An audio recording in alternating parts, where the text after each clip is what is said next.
कांग्रेस ने अंग्रेजों से केवल पार्टी और सत्ता ही नहीं पाई, बल्कि कांग्रेस ने गुलामी की मानसिकता को भी आत्मसात कर लिया था। आप देखिए, अभी कुछ दिन बाद ही हमारे राष्ट्रगीत वंदे मातरम के 150 साल होने जा रहे हैं। 1905 में जब अंग्रेजों ने बंगाल का विभाजन किया, उसके प्रतिरोध में वंदे मातरम हर देशवासी का स्वर बन गया था। वंदे मातरम देश की एकता और एकजुटता की आवाज बन गया था। अंग्रेजों ने वंदे मातरम बोलने की बात तक बैन लगाने की कोशिश की थी। अंग्रेज इस कोशिश में कभी भी कामयाब नहीं हो पाए। कई हिंदुस्तान के कोने कोने से वंदे मातरम का नारा गुंजता ही रहा। लेकिन जो काम अंग्रेज नहीं कर पाए, वो काम कांग्रेस ने कर दिया। मैं परसों रघुनाथपुर में आया था और रघुनाथपुर में मैं इसलिए आया था क्योंकि एक खानदानी माफिया वहां पर फिर से कब्जा करना चाहता है।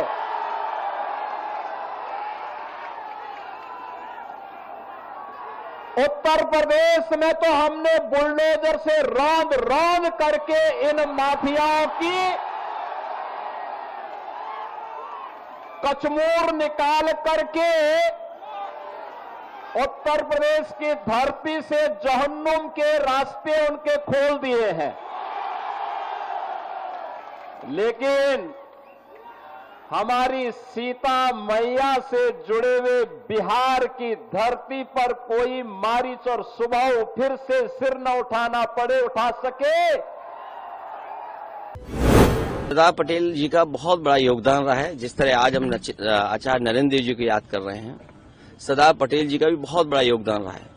जहां देश को एकजुट किया, रियासतों को खत्म किया, देश हमारा कैसे मजबूत दिखाई दिया और लौह पुरुष किसान के लिए खड़े रहना, इसीलिए सरदार पटेल की उपाधि मिलना, उनके योगदान को हम कभी भुला नहीं सकते। और आज ये कहना कि कल क्या हुआ था, तो याद रखना चाहिए भारतीय जनता पार्टी को कि उनकी पेरेंटल पार्टी, जहां से वो बीजेपी निकली है, उस संस्था को बैन किया था सरदार पटेल जी ने। और आज जरूरत वही है कि कोई सरदार पटेल बने इस देश में और इस विचारधारा पर फिर बैन लगे। हर जिले में फैक्ट्री, भाई 20 साल से क्यों नहीं लगा रहे थे फैक्ट्री? और अमित शाह जी ने तो कह दिया कि भूमि की कमी है। तो ये केवल जुमला है। बिहार की जनता इनके चाल और चरित्र को पहचान चुकी है। इस बार करारा जवाब बिहार की जनता देगी। महागठबंधन की सरकार बनेगी और बिहार के लोग बेरोजगारी को खत्म करना चाहते हैं। इन लोगों ने इतना बेरोजगारी, महंगाई, गरीबी बढ़ा दी। आप देखिएगा 94 लाख कैसे परिवार, गरीब परिवार का, उनका क्या है इसमें? उनको कैसे मुख्य धारा में लाएंगे? आर्थिक न्याय उनके साथ कैसे करेंगे? कोई बात नहीं, कोई जिक्र नहीं। आपने सरकारी नौकरी को कहा उसको भी कॉपी कर आप बोलते हैं नकलची। नकल तो कर ही रही है, हर एक चीज का नकल कर रही है। 1 करोड़ नौकरियां रोजगार देंगे। हमसे पूछते हैं कि कहाँ से देंगे, ये कहाँ से देंगे, तो ये तो बताएं।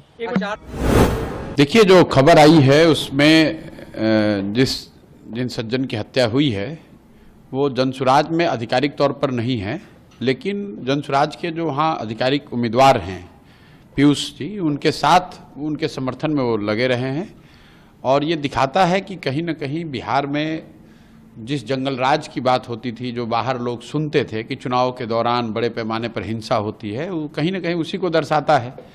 चुनावी मतभेद होना, आरोप प्रत्यारोप लोकतंत्र का हिस्सा है, लेकिन किसी की हत्या हो जाना, वो आदमी सही है गलत है, उसने क्या किया नहीं किया, वो बहस का मुद्दा हो सकता है, लेकिन लोकतंत्र में हिंसा की जगह नहीं हो सकती। और किसी की हत्या हो जाना, ये तो प्रशासन की और यहाँ पर जो लोग विधि व्यवस्था में लगे हुए हैं उनकी जिम्मेवारी है, और ये सीधा सीधा उनका फेलियर है। मोकामा के लोगों से क्या अपील करेंगे, क्योंकि दोनों गठबंधन के जो प्रत्याशी हैं वो बाहुबली छवि के कहलाते हैं? मोकामा के लोगों से ही नहीं, पूरे बिहार के लोगों से ये इस घटना का हवाला देते हुए ये कहेंगे कि मैं जो जनसुराज हमेशा कहता है कि गलत के साथ रहिएगा तो गलत ही होगा।